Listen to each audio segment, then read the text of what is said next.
So we're the Hannas. My wife, Waltina, the owner of Hanna Family Ranch, and I am her only employee. My name is Will.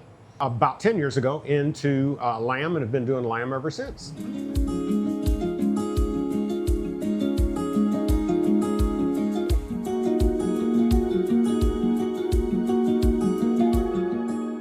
And our ranch is in Bentonville, Arkansas, and we have been doing this for about 12 years total. Since that long? Yeah, okay. Yeah, we're older than we look. Yeah. So it's been about since 2014 we started. We started originally with hogs and raised pork, sold pork to the local restaurants. So one day, one of the chefs was out and he said, I had a couple of scroungy sheep out there with the pigs, and he said, do you raise lamb? And I said, no, we raise pork. I said, maybe. He said, the money's in lamb. And so pigs were fine. We had 60 at that time. Yes. On pasture, hard on your pastures. The pork was great, yeah. but they're rough on your pastures. And you can buy pork a lot of places. You can. And in fact, friends of ours sell it right here at Evergreen. Yes. But we then transitioned about 10 years ago into lamb, and have been doing lamb ever since. Mm-hmm. And we're, like I say, we're in about 19 restaurants now, some retail outlets like Evergreen and Berryville. Yes. Add that to our, now 20. Now 20. Yeah, lucky number 20. Yeah. I know. But we're just the size we want to be. Yeah. We Have you guys always been farmers, or what kind of came first? No, growing up, we are from California originally, moved to Arkansas in 2006, and growing up, I was in 4-H and FFA and raised steers for the fair, and worked on a feedlot out there during the summers and things like that.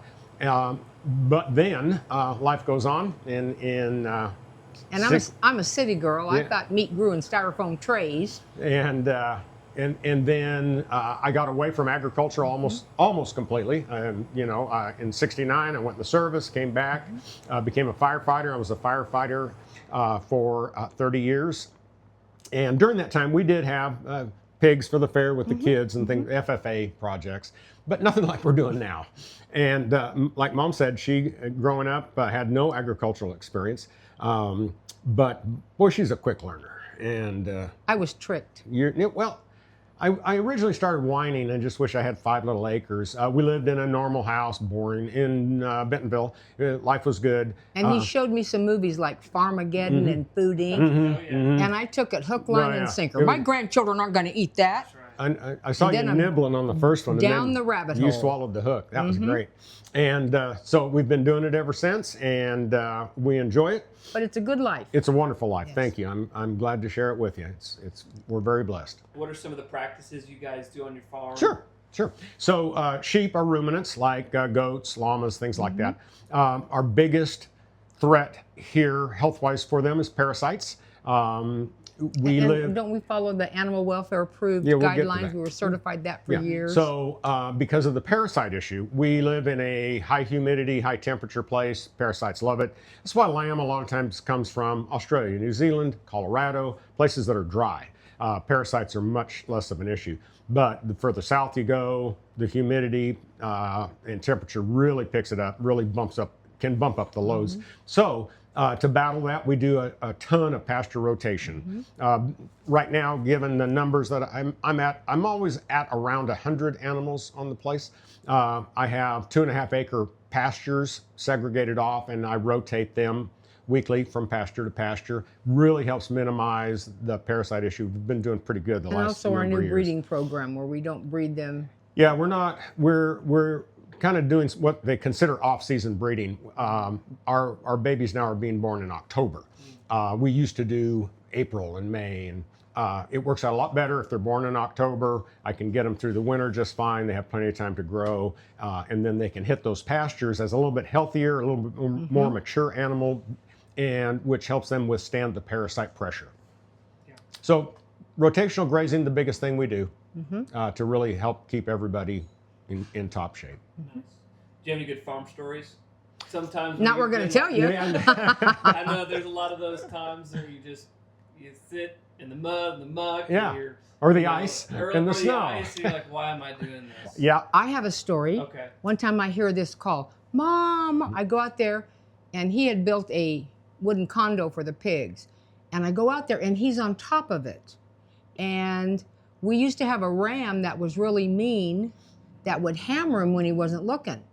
And we got rid of that ram because he was so mean, but we used to have a vinegar bottle to squirt him to get him away from us.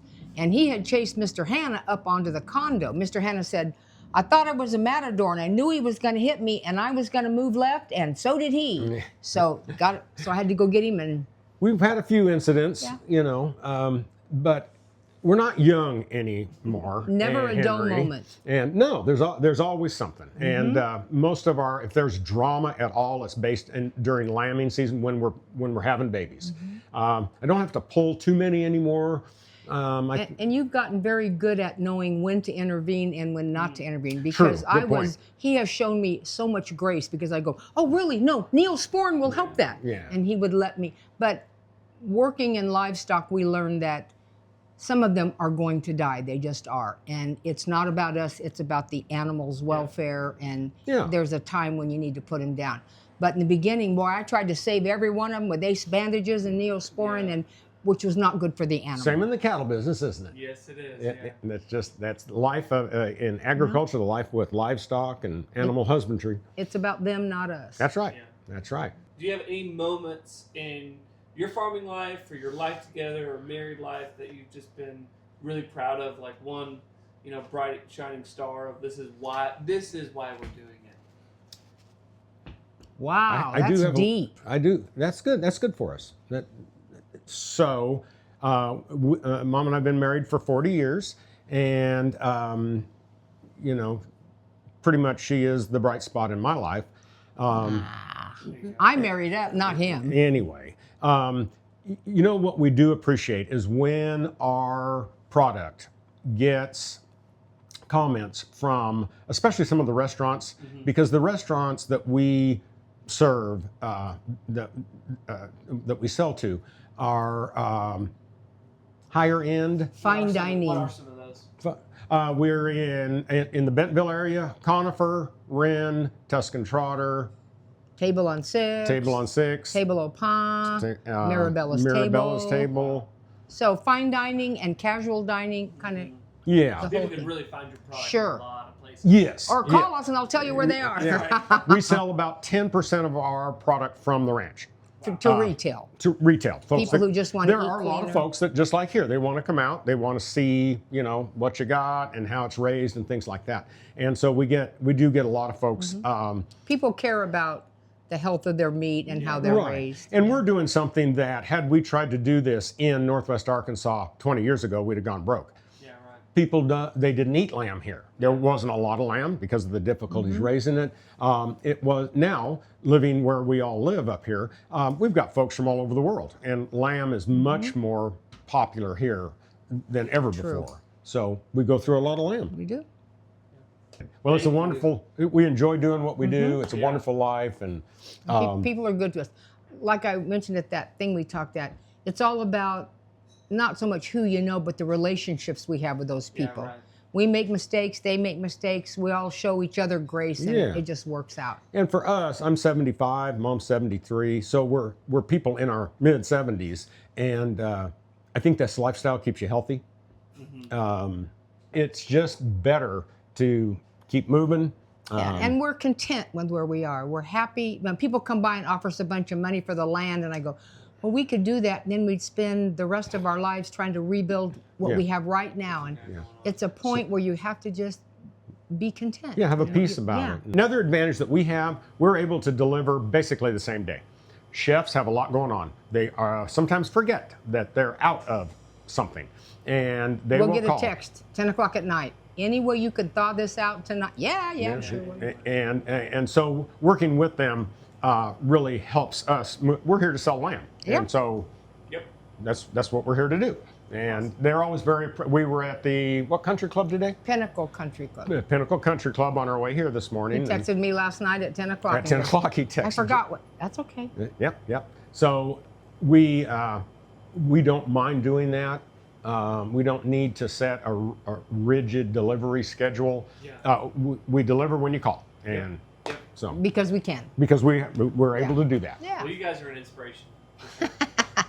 You're an Good. inspiration. Good. I'm still working on the bird seed, so you know.